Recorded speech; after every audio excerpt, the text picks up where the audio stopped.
filme A Chegada é um filme de ficção científica com um tema central pautado em como nos comunicaríamos com seres extraterrestres.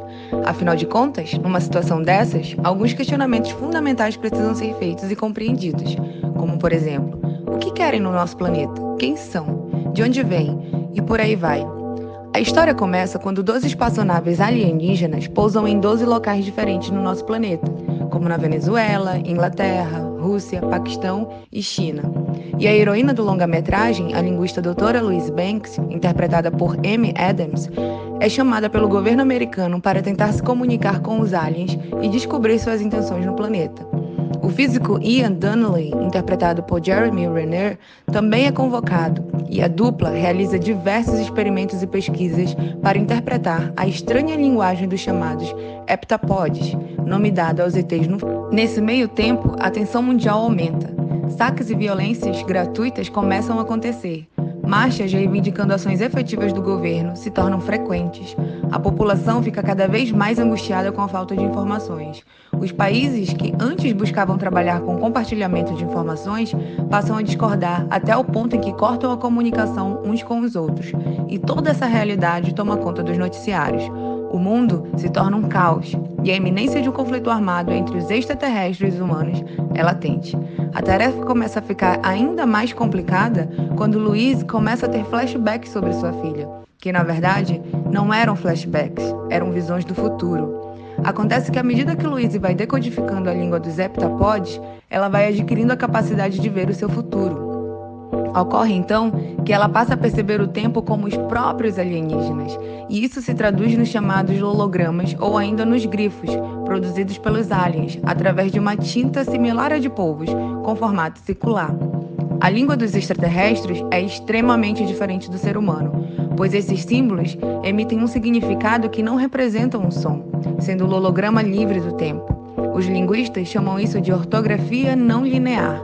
Então, tanto suas naves, seus corpos, quanto a sua linguagem não possuem uma direção para frente ou para trás, não são presos ao tempo. Existe uma teoria chamada relativismo da linguagem, de Sapir-Whorf, que afirma que a linguagem que o indivíduo fala influencia seu pensamento e percepção do mundo.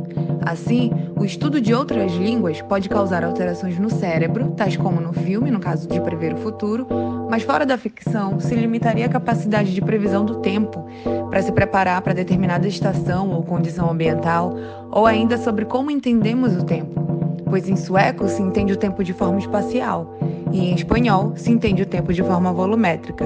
É uma teoria bem interessante, recomendo que você cheque um pouco mais.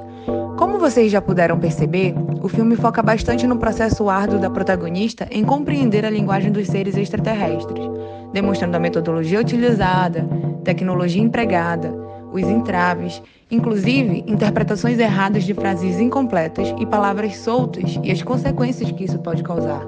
Não é à toa que o filme rendeu indicações ao Oscar 2017 e ganhou o prêmio de melhor edição de som.